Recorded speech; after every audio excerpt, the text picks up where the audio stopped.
Hi boys and girls, it's Miss Rossi. Today we are going to create a still life drawing from observation. Let's get started. I know in class we've talked about still life drawing already. So still lifes are drawings of objects that are still or inanimate. They are things that maybe you have a collection of around the house. A lot of famous artists normally do things like flowers or bowls of fruit, but you can really do any collection of objects that are still or not moving and draw those as a still life. It's an important part of art to draw from life. When you look at things in life, you can see the shape and the form of something better than you can in a picture, and it helps you represent that a lot better on your paper. So today we're going to draw a still life of our shoe, so you can pick your favorite shoe. I'm going to do two different sneakers so you guys can see. So I'm going to do a low-rise sneaker, and I am going to do a high top sneaker, so you can see how we're going to do that. So you could pick your favorite sneaker. If you want to do a different kind of shoe, you can do that also, but you just need to pick one shoe to get started. You're going to place that shoe in front of you so you can see how it looks, and that's going to help you draw from life. What you're going to need is a piece of paper. You're going to need something to trace your drawing with. I have a couple different Sharpies here. I have a skinny Sharpie and I have a regular size Sharpie. I don't know which one I'm going to want to use yet, so I'm going to hold on to them both. If you don't have a regular Sharpie, you can use any marker to trace your drawing. You can also use something like a colored pencil or a crayon, really whatever you have at home. For finer details, you can always use just a regular ballpoint pen or any type of skinny marker if you don't have a skinny Sharpie. I'm also going to do my drawing first in pencil, and I have an eraser for once I trace. So I'm going to draw both of my shoes on my paper. Again, you only need to pick one to do your drawing of, but I'm just going to show you so you can see how to draw two different kinds of sneakers. What I'm going to do, since I'm doing two, is I'm going to split my paper in half. So I will do my low top shoe over here and my high top sneaker down here. The easiest way to get started drawing a shoe is to look at the overall shape of your object. So my shoe is low top, so it kind of creates like this backwards L shape, depending on which way you're looking at it, where it goes up here and then it goes across at the bottom. Now, this shoe doesn't really go up as high as it is long. It is going to be a very long line down at the bottom and then a shorter line going up. Once I go up here, I'm going to have a curved line to make the ankle part, and then it's just going to slope straight down almost. It might even duck in a little bit and then go even more down. So I'm going to look at that shape and I'm going to draw that on my paper. So I said it's nice and long along the bottom, and it's going to come up towards the top, and the height that it is going up is not as big as it is long. This is a very short height compared to how long the shoe is. Then it's going to create that curve along the top, so I can draw a nice big curve, and I can look and see how far that curve is going in comparison to my long line down at the bottom. So if I were to split this shoe in half, I'd say about the halfway point is closer to here. So my curve doesn't even go as far as the halfway point of my shoe. It kind of ends a little bit before that. It's really easy when you're drawing from life to almost measure your object and see how big certain areas are in comparison to other parts of it. So I know this is much longer than that part is. I know this doesn't go across as far into the middle as I would think that it would if maybe I was looking at a photograph.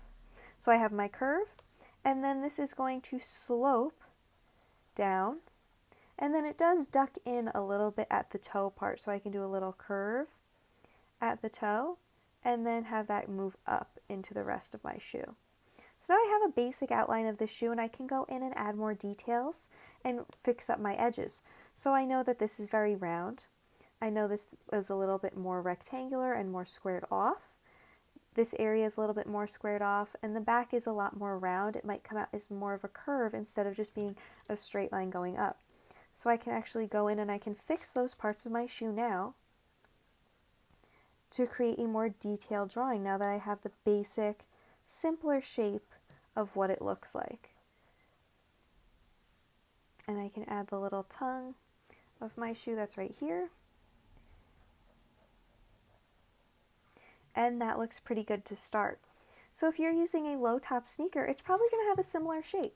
I'm going to look at my high top sneaker now for a second and see what kind of shape I can get looking at this.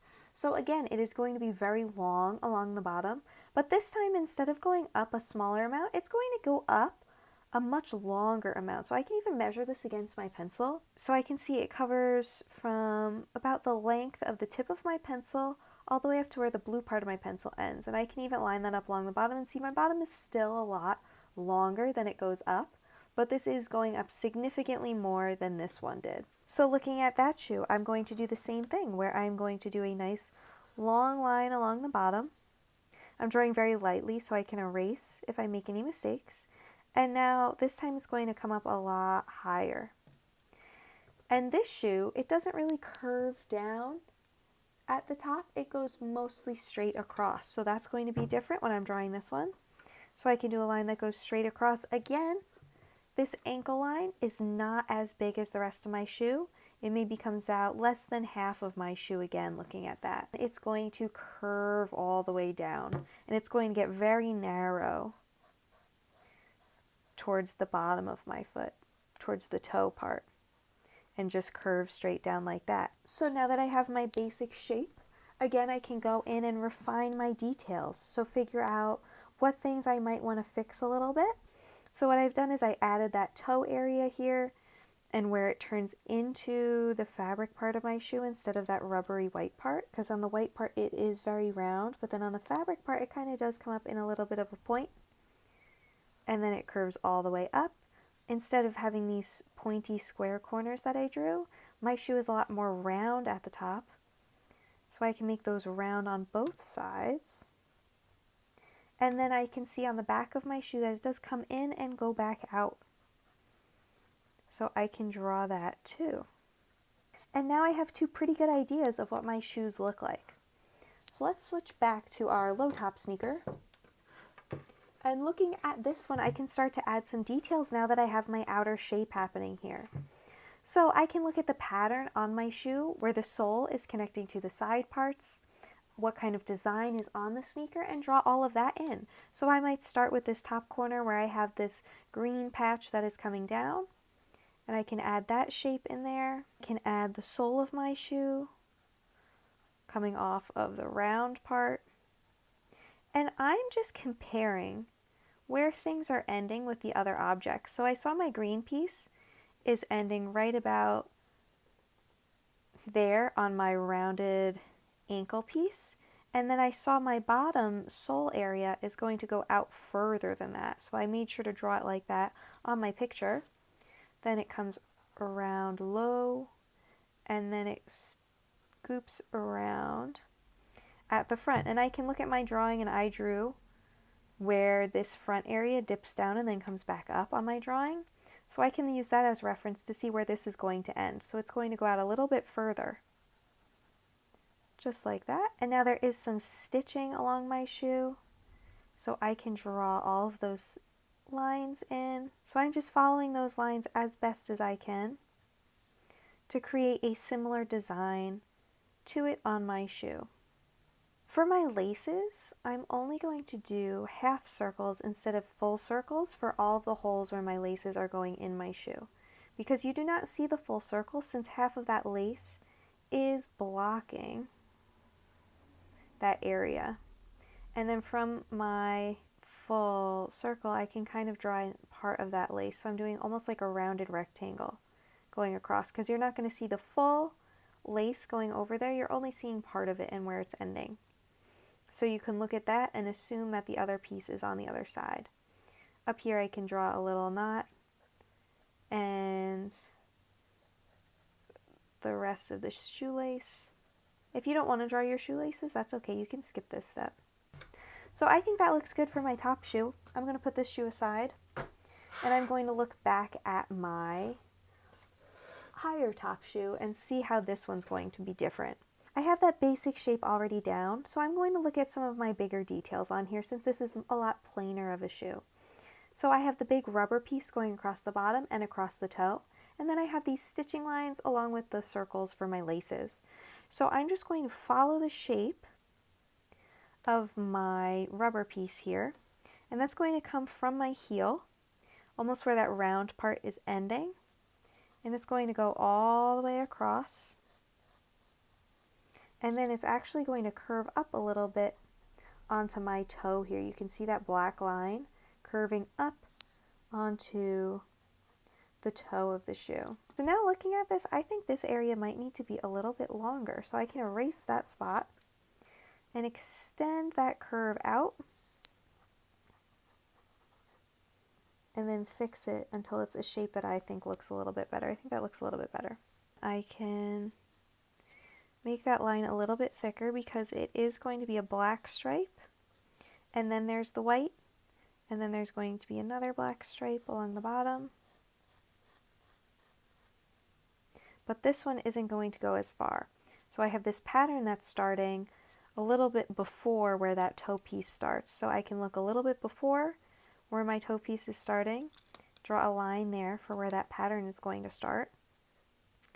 And that's where I know this black line is going to end. Now I can look at the rest of my shoe. So I have this white stitching happening on my black shoe, and that is coming up from here, and it is curving all the way up towards the top. I'm just going to do a line instead of those dashed lines to create my stitching.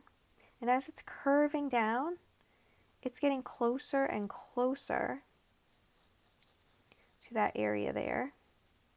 And then we have more of that stitching showing up along the top. And our stitches are going to cross over and go around towards the heel. And this is actually 2 lines of stitching, so I can even do a second line. And now I know inside these stitching marks that I just made are where all of my holes for my laces are going to go. So in these areas where I don't have laces, you can see that those are full circles that we can see. But now where my laces are coming out of, those are kind of like semicircles with a rounded rectangle shape. I'm going to draw a couple circles at the top. I can see if I can fit all 5 going down. So I'm going to do a full circle to start, and then I'm just going to draw my lace coming out of it and erase the rest. So right now, as I'm getting closer to this bottom, I can see that my shoe is flattening out, so I'm not able to see that whole circle. I'm kind of only able to see the edge of some of those. So I'm only just going to draw a little bit of a U shape in those last sections, because you really can't see the entire thing there. Now I can draw where my laces are coming out. So out from the center of those holes, I can do that rounded rectangle shape to show my laces. So I get something that looks like that. And now on this shoe, I can actually see the other half of the lace crossing over as well. So I might want to draw that too. And that's just going to be another curvy shape coming over from the other side. So now it looks like my laces are crisscrossing back and forth. And up here I can draw that big knot where my bow is tied. Looking at these shapes in real life is going to make it a lot easier to draw things to look more realistic. Because even though I'm looking at these separate parts, like those shoelaces, and they don't really look like anything on here, when you're adding them on your picture, they're going to all blend together, and it's going to look a lot more realistic than if you try to draw what you think a shoelace looks like instead of what it actually looks like. Now I'm done drawing my shoes with my pencil. You can create whatever kind of background you'd like for your drawing today. Maybe you want to draw your shoe in an abstract space, so maybe you want to split up your background using lines and then make it all different colors. Maybe you want to draw a realistic background of your shoe maybe sitting on your bedroom floor. So you can draw what that space actually looks like, or you can create a different type of design. So maybe I'm drawing like a wood floor that my shoe is sitting on. So I created an abstract design that I can just fill in with different colors, and then I created like a wood floor and a wall. Maybe my wall will be striped. I'll have some like striped wallpaper or something going on here. But it's totally up to you how you want your backgrounds to look today. Now that I finished drawing in pencil, I'm going to take I think I'm going to use my Skinny Sharpie for both, since I did do smaller drawings since I made 2. I'm just going to trace all my pencil lines on both of my shoes with my skinny Sharpie. Again, you can use a pen, you can use a colored pencil, any type of skinny marker. Maybe a regular size marker is going to work for yours if you drew yours bigger than I did. And we're just going to outline everything that we just drew.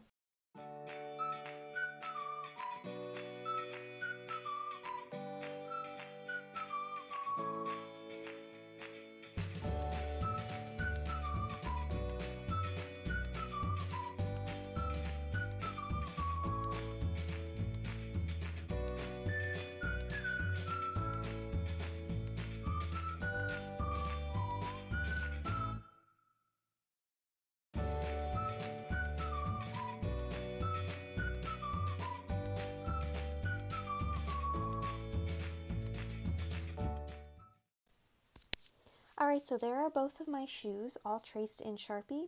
After I finished tracing with my Sharpie, I went in with my eraser and I erased any pencil lines that I might have missed. I also traced my backgrounds with my Sharpie. When you're coloring in your picture today, you have some options. If you don't have anything to color with at home, you can just leave yours traced like this. That is totally fine. If you have supplies to color in your picture, you can do a couple different things. You can either color in your entire picture, where you're coloring in your shoe and your background, or you can do selective coloring to add emphasis and contrast.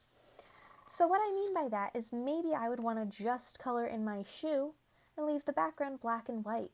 This would bring emphasis to the shoe because it would catch your attention more than the black and white background. Having all of the colors in one spot and certain areas left black and white is also going to create a nice contrast in your picture. So you can do that, or you can do the opposite where you color in the background and leave your shoe black and white. I think that's what I'm going to do for this shoe up here. So I'm going to color in my background with all different colors, and then I'm going to leave my shoe black and white, and that will be my focal point. I'm going to use colored pencils today to color my picture in, but you can use whatever supplies you have at home.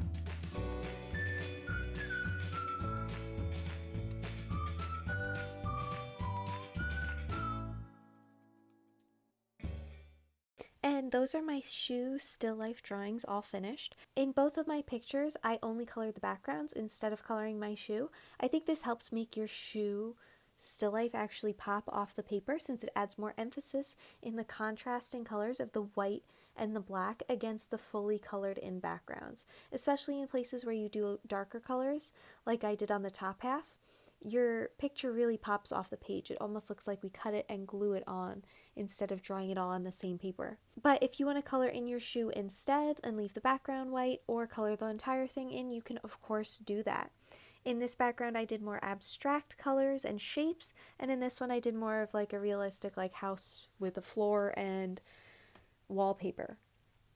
So again, it is up to you how you would like to draw your background. I showed you two different shoe styles to draw today to try and help you with whatever kind of shoe you're drawing at home. You do not have to draw two pictures, you can just do one, and it can be any kind of shoe you'd like. It does not have to be a sneaker. When you finish your drawing, don't forget to take a picture of what you've created and share it with me. I can't wait to see the amazing work that you guys create. Try your best, have fun, and get creative. Bye!